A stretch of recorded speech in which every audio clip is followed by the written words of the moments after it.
When I picked up the phone to ask my son, Max, when his wedding would be, my daughter-in-law, Lena, looked me right in the eye and said with a chilling smile, "Oh, we already got married yesterday. We only invited special people." The words hit me like a bucket of ice water.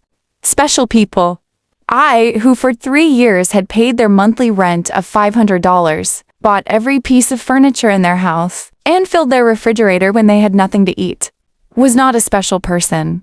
I stood there in the living room of my own house, holding the phone as if it weighed 1,000 pounds, watching my son avoid my gaze while Lena made herself comfortable on the sofa I had bought for them. The pale pink dress I had picked out for her wedding hung uselessly in my closet, along with the new shoes and the illusion of being part of the most important day of my only son's life.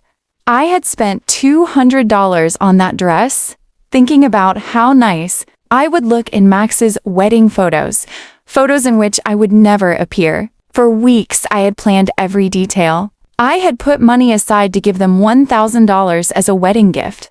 I had called my sister Diana in Chicago to tell her the good news. I had cleaned my house from top to bottom, thinking they might come celebrate with me after the ceremony. All of that collapsed in a second with those 4 poisoned words. Only special people. Max finally lifted his gaze and said in a rehearsed-sounding voice, "Mom, it was an intimate thing. Very small, just the 2 of us and the witnesses." But I knew it was a lie. I saw the photos on social media. I saw Lena's parents proudly posing next to the bride and groom. I saw her siblings toasting with champagne. I saw Lena's white dress, the same dress I had helped finance with the $800 I had given her last month for her personal expenses. I saw everything I wasn't supposed to see. A week later, exactly 7 days after that humiliation, Lena called me with a completely different voice. She was no longer the confident woman who had excluded me from her wedding. Now she sounded desperate, almost pleading. "Renata, the rent is overdue. The landlord is pressuring us and says if we don't pay this week, he will kick us out. You forgot to make the transfer." Her voice trembled slightly as if the world were ending. I was silent for a few seconds, remembering all the times I had run to the bank to make that transfer. All the times I had canceled my own plans to make sure they had a roof over their heads. All the times I had eaten beans and rice so I could give them money for their desires. And now, after they had excluded me from the most important moment of their lives, they had the audacity to call me as if nothing had happened. "Lena," I said with a calm that surprised even me, "didn't I warn you that I only help special people?" The silence on the other. The end of the line was so deep that I could hear my own heart beating. For the first time in years, it was not I who was trembling, but her. "Renata, I don't understand," she stammered. "We were always special to you. You're like a second mom to me." Lies? All lies. Wrapped in that sweet voice she only used when she needed something. The same voice she had used to ask me for money for the wedding dress, for the honeymoon, for the rings, all of which I had helped finance without knowing. I would never see the ceremony where they were exchanged. For so many years, I had lived with the constant feeling of walking on eggshells, weighing every word, every gesture, every gift, hoping to get a crumb of affection from my own son. I was the perfect mother, the obliging mother-in-law, the silent provider who never protested when they treated me like I was invisible. But that phrase, "only special people," awakened something in me that had been dormant for far too long. I calculated in my head how much money I had spent on them in those 3 years. Between rent, food, gifts, emergencies, and whims, it was over $20,000. Money taken from my retirement, from my savings, from what my late husband had left so I could live my last years in peace. And what was all that for? To be treated like a stranger on my own son's wedding day? That night, after I hung up, I sat on my bed and cried. But they weren't tears of sadness. They were tears of anger, of accumulated frustration, of years of silently endured humiliation. I cried for all the times they made me feel my love was a burden, my presence a hindrance, my money the only thing I had to offer. I cried for the foolish mother I had been, for the woman who lost herself, trying to be indispensable to people who considered her dispensable. When I woke up the next morning, something inside me had changed. It was not just the pain of betrayal. It was something deeper, colder. I stood up and looked at myself in the bathroom mirror. The same tired eyes as always. The same wrinkles that told stories of years of giving love without getting it back. But there was something else in my gaze. A hardness I didn't recognize. A determination that had been buried under years of compliance. I went to the kitchen and made coffee, as I had every morning for 40 years. But this time, I didn't think about calling Max to ask how he'd slept. I didn't check my phone in anticipation of a message from him, apologizing for the previous day's humiliation. For the first time in a long time, I was my own first concern of the day. I sat at the table where I had so often planned surprises for them, counted bills for their expenses, and cried silently when they treated me with indifference. Now, this table would be a witness to something completely different. I took out my checkbook and my bank statements and started to do the math. I wanted to see in exact numbers the extent of my own foolishness. Monthly rent of $500 multiplied by 36 months was $18,000. Food and supplies approximately $200 a month. Added another $7,200. Birthday gifts, Christmas gifts, anniversary gifts came to at least $3,000. Lena's medical emergencies cost $800. The car loan they never paid me back was $2,500. The air conditioner repair in their apartment cost $600. The living room furniture cost $1,200. That was the exact sum of my generosity. $33,400 wasted from my husband's inheritance. From my pension? From the savings I had put aside penny by penny for decades of honest work. All that money thrown out the window to keep two adults, comfortable, who couldn't even pretend to respect me. The phone rang and I saw Max's name on the screen. Normally, my heart would have pounded as I ran to answer, hoping he would finally apologize and explain that everything had been a misunderstanding. But this time, I let it ring once, twice, 3 times. Finally, it fell silent, and I continued drinking my coffee as if nothing had happened. 10 minutes later, it rang again. This time, it was Lena. I let it ring too. Then a text came from Max. "Mom, please answer. We need to talk." I deleted the message without replying. At 2 o'clock in the afternoon, I decided to go for a walk. I hadn't done that in months without a specific purpose, without an errand related to them. It was always the bank for transfers, the supermarket to buy them something they needed, the pharmacy for Lena's medications. Today, I went for a walk just because I wanted to. I walked past the park where I had often taken Max as a child. I remembered that sweet boy who hugged me tight and said I was the best mom in the world. When had he become this man who treated me like an ATM with feelings? When did I start confusing love with money? When did I start to believe I had to buy my own son's affection? At the bank where I've so often made automatic transfers, I stopped in front of the door. The branch manager, Mr. Klein, saw me through the glass and waved. I had known him for years. He had processed every one of my transfers to Max and Lena. He had watched my account drain month after month to fill theirs. I went inside and walked directly to his office. "Mr. Klein," I told him, "I need to cancel the automatic transfers I have programmed." He looked at me, surprised. For 3 years, these transfers had been as regular as the sunrise. "Are you sure, Mrs. Richter? Did something happen?" His concern was genuine, more genuine than any interest Max had shown in me in recent months. "What happened is that I finally opened my eyes," I replied. "I want to cancel everything, and I also want information on how to protect my accounts. I don't want anyone else to have access to my money." While Mr. Klein processed the cancellations, my phone didn't stop ringing. "Max? Lena? Max again." It was as if they had developed radar to detect when their source of income was in danger. I turned the phone off completely. "Mrs. Richter," Mr. Klein said as he handed me the papers. I apologize for intruding, but in all these years, I have seen you be very generous with your family. I hope you are not being pressured to make these changes." His words touched me deeply.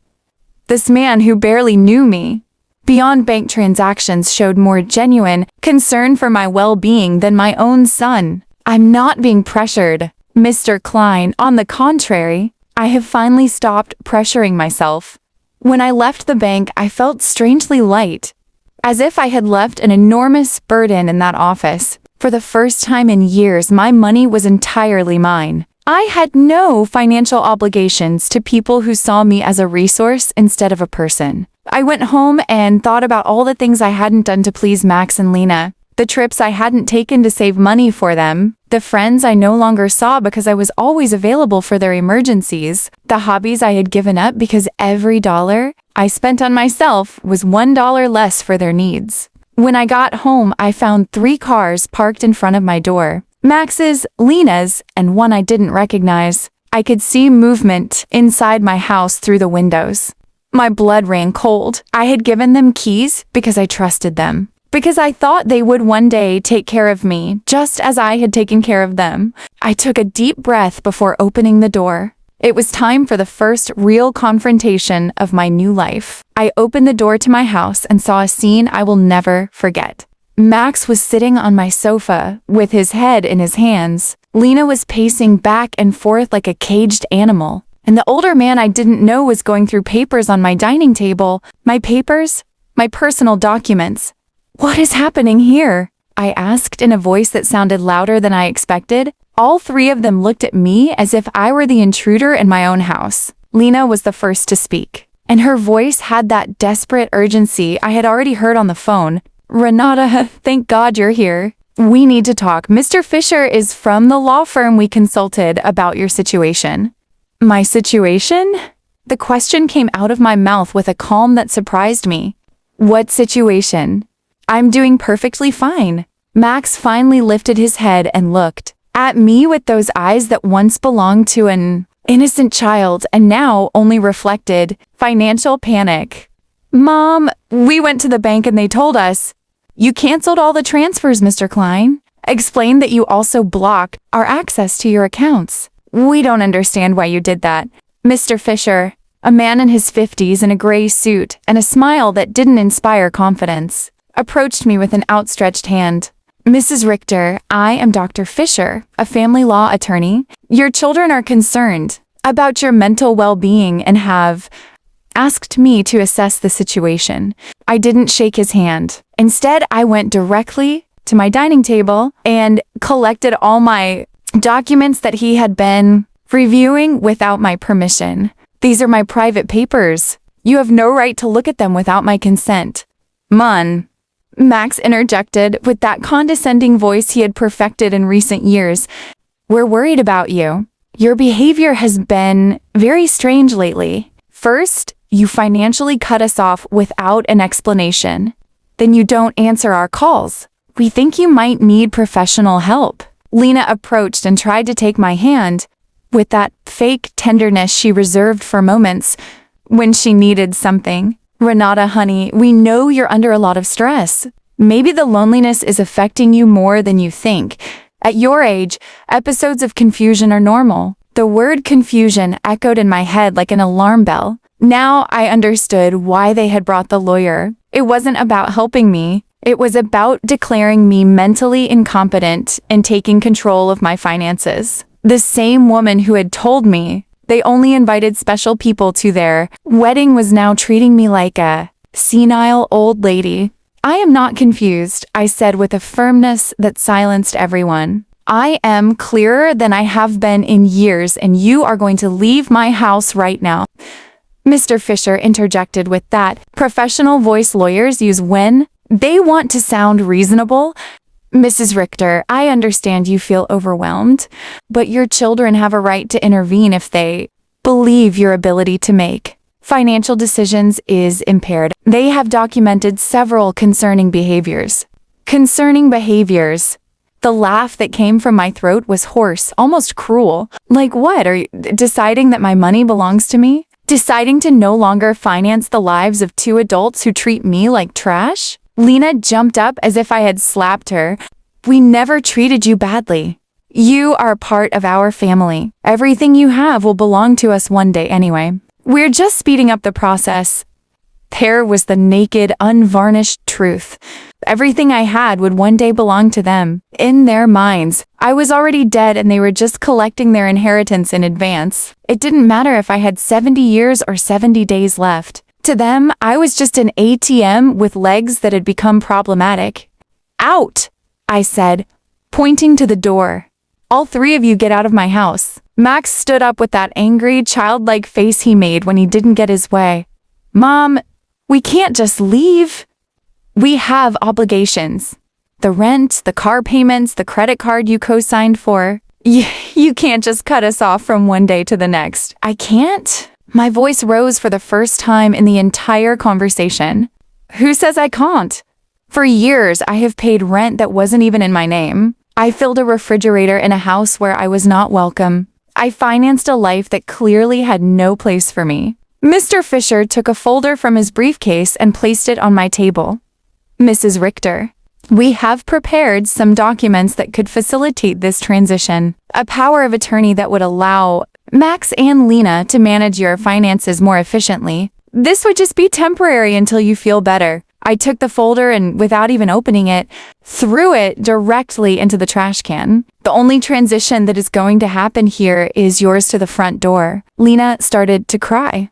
But they weren't tears of sadness. They were tears of frustration, of contained rage. You can't do this to us, Renata. We were counting on you. We made plans based on your support. We bought things. We took on financial obligations because we knew we could count on you. Obligations based on my money, I replied. Not on my well-being, not on my happiness, not on my company, just on my money. And now that I have decided that my money is better used in my own life, I am suddenly a confused old woman who needs legal guardianship. Max tried to approach me, but I took a step back.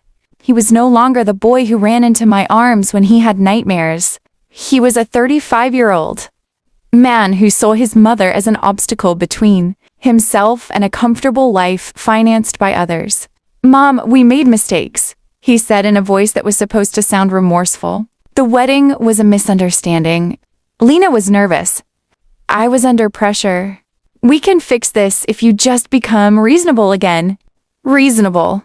The word tasted bitter in my mouth. Being reasonable means continuing.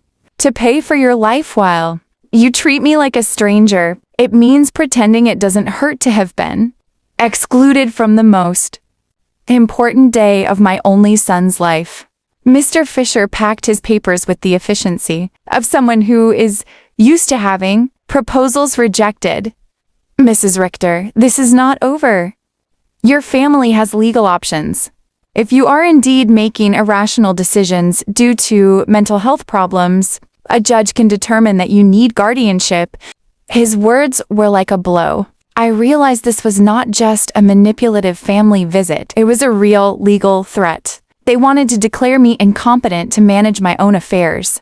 Mr. Fisher, I said, looking him directly in the eyes, I suggest you do your research thoroughly before you threaten a 71-year-old woman who has managed her finances flawlessly for 40 years, who raised her son alone after the death of her husband, who ran a household and worked honorably until retirement, and who, until last week, financially supported two completely capable adults.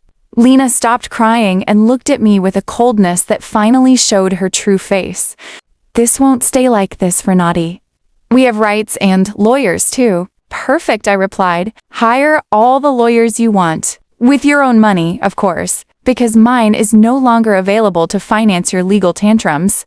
The three of them walked to the door with the wounded dignity of people who are not used to being told no. Before he went out, Max turned to me one last time. Mom, this is going to end very badly for you. You're going to end up alone with no one to take care of you when you really need it. Max, I said with deep sadness, but also with crystalline clarity. I am already alone. The difference is that now it's by my own choice, not by your neglect. As I closed the door behind them, I stood in my living room, surrounded by the most beautiful silence I had heard in years. It was the silence of freedom.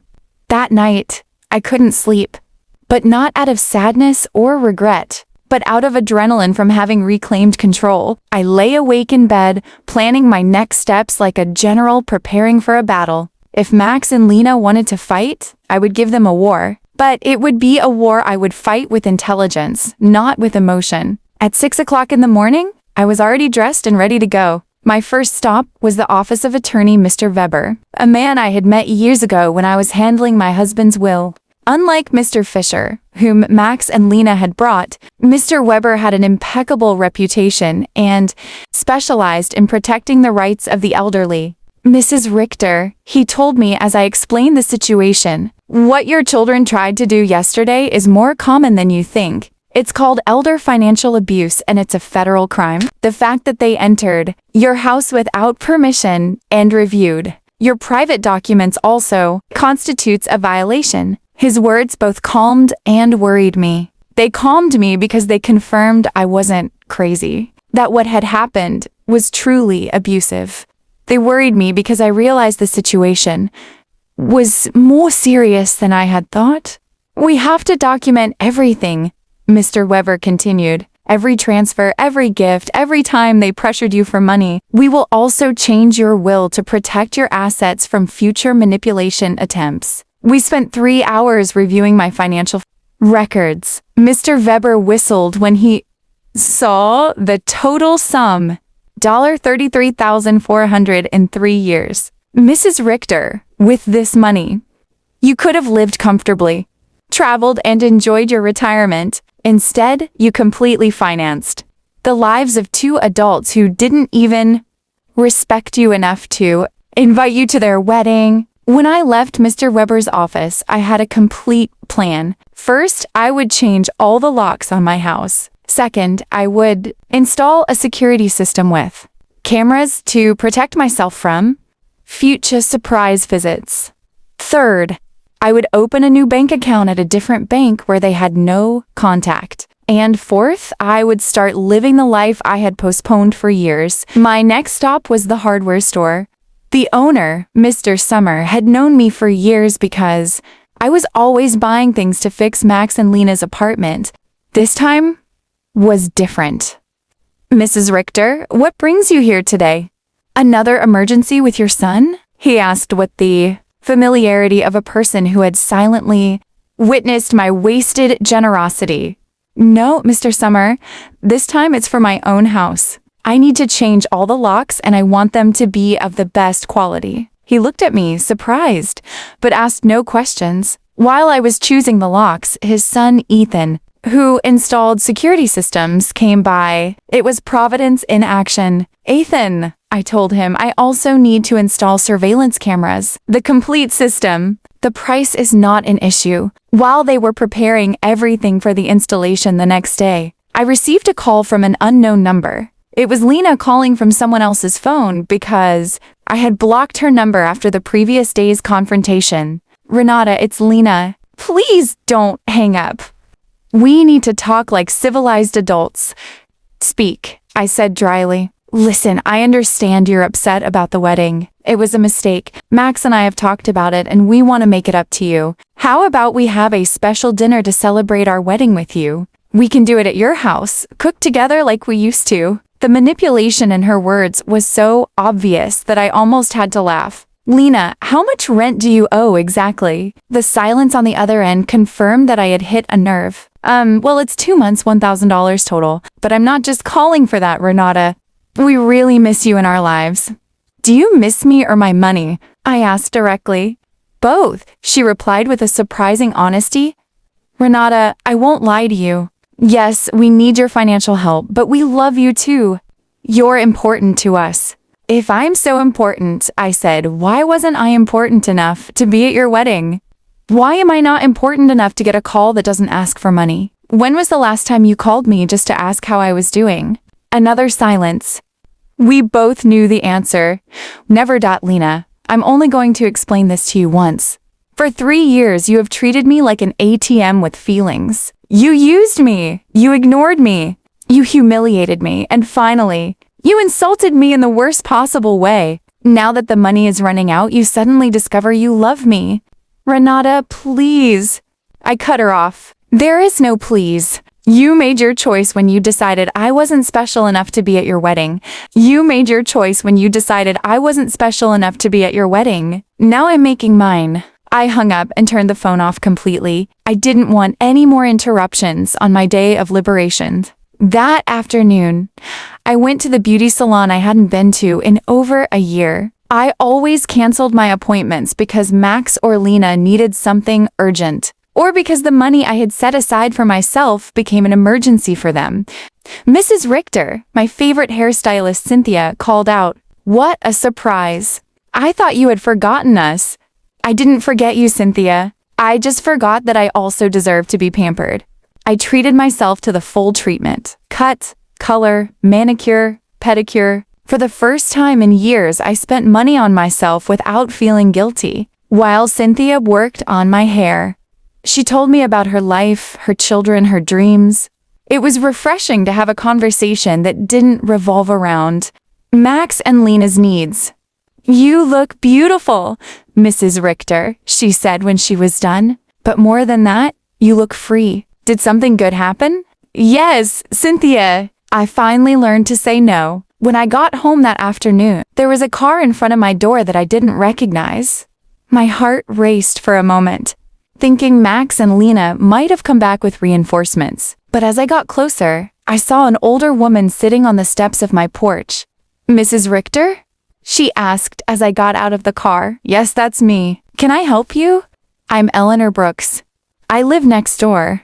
We've been neighbors for years, but we've never had a chance to talk. Yesterday, I heard very loud voices in your house, and I got worried. Is everything okay?" Her sincere concern touched me deeply. Here was a stranger who showed more interest in my well-being than my own son. "Come in, Mrs. Brooks. I'll make you a coffee.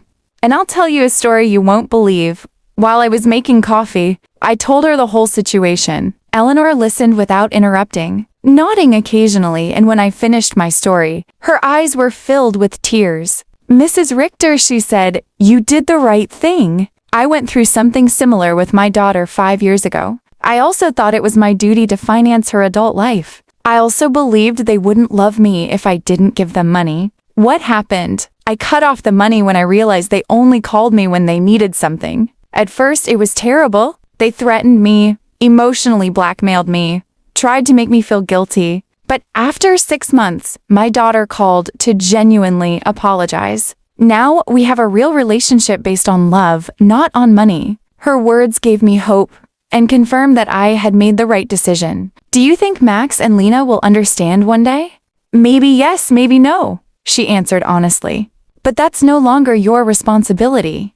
"Mrs. Richter, your responsibility now is to live your own life." That night, for the first time in 3 years, I went to bed without worrying about whether Max and Lena had money for rent, for food, for their whims. I went to bed thinking about myself, my plans, my future, and I slept better than I had in years. The next day, Ethan and Mr. Summer came at 8 in the morning to change the locks and install the security system. While they worked, my phone didn't stop ringing from unknown numbers. Lena was still trying to contact me from different phones, but I had developed a new skill, completely ignoring calls that didn't suit me. "Mrs. Richter," Ethan said as he installed the cameras, "this system will give you absolute peace of mind. You can see from your phone who is coming to your house even when you're not here. And if someone breaks in without permission, an alert is automatically sent to the police." The irony was not lost on me. I was installing a security system to protect myself from my own son, but it didn't hurt as much as it used to. It was simply a practical measure to maintain my newfound peace. While they were working, I decided to do something I hadn't done in years. Call my sister Diana in Chicago. We had lost touch because every time we talk, I would tell her about Max and Lena's successes, about how much money I'd spent on them, about how proud I was to be able to help them. I now realized that our conversations had become financial reports, disguised as family news. "Renata," Diana answered, surprised. "Sister, how are you? We haven't spoken in months." I'm good, Diana, better than good. I'm calling you to tell you that I've finally come to my senses. I told her the whole story from the beginning. The secret wedding, the humiliation, the visit with the lawyer, my decision to cut off the funding. Diana listened to me in silence, and when I was done, her answer surprised me.